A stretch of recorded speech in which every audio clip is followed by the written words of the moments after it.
life of a true believer is that he spends every moment of his life in the worship of Allah subhanahu wa ta'ala. That means he spends his every year, every month, week, day, hour, minute and second in the worship of Allah subhanahu wa ta'ala. Because the true believer understands that if one moment elapses without the remembrance of Allah subhanahu wa ta'ala, and if he was to spend whatever is in the dunya to retrieve that one moment, it will never come back. And this is why every morning the day calls out to man and says, Ya ibn Adam, ana khalqun jadid wa ala amalika shaheed, iqtani minni fa inni la'udu ila yawm al-qiyamah. It says, oh son of man, I am a new creation, and I am upon your actions a witness. So derive benefit from me, because I will not return until the day of judgment. And when the day returns on the day of judgment, either it will give a witness for you, or it will give a witness against you. One of two things. Either for you or against you. And this is why the Prophet ﷺ said, when the believers enter into Jannah, they will only have remorse over one thing. And that is those moments which elapse without the remembrance of Allah subhanahu wa ta'ala.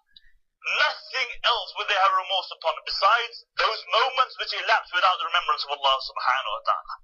But the reality is that if a person spends every single moment of his life in the worship of Allah subhanahu wa ta'ala, even then he cannot repay the basic favors of Allah subhanahu wa ta'ala upon him.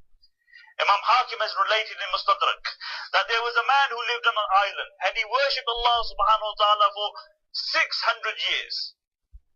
600 years he unflinchingly worshipped Allah subhanahu wa ta'ala, and his dua was that when Allah takes him away from this dunya, Allah takes him away in the state of prostration. And it happened so that when he passed away, he died in the state of prostration. And when he came in front of Allah subhanahu wa ta'ala, Allah said, take my servant into Jannah through my rahmah.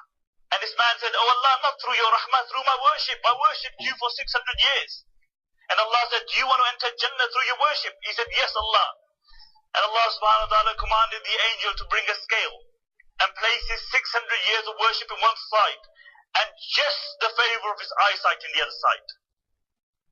Recently they did a survey in Switzerland, that how much would it cost to duplicate one human eye? They came to the conclusion that it would cost $48 million. It would be the size of a horse, and it still would not have the mobility of a human eye.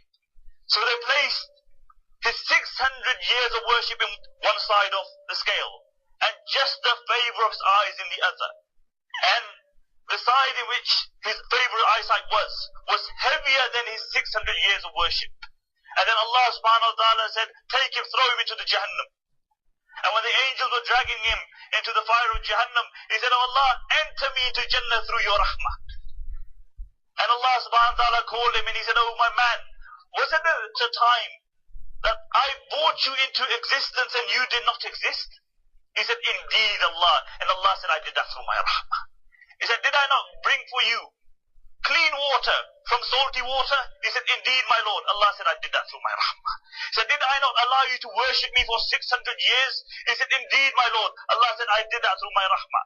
Allah said, did I not allow the angels to extract your ruh while you were in the state of prostration? He said, indeed my Lord. Allah said, I did that through my rahmah. So now enter into Jannah through my rahmah. Now enter into Jannah through my rahmah. But the reality is that there are very few people who spend their entire life in the worship of Allah subhanahu wa ta'ala. The reality is that we'd be lucky if we spent 60 minutes a day in the worship of Allah subhanahu wa ta'ala. And that is a reality. There is a person who spent 600 years and Allah entered him into Jannah through his rahmah. And how much time do we take out for the worship of Allah subhanahu wa ta'ala?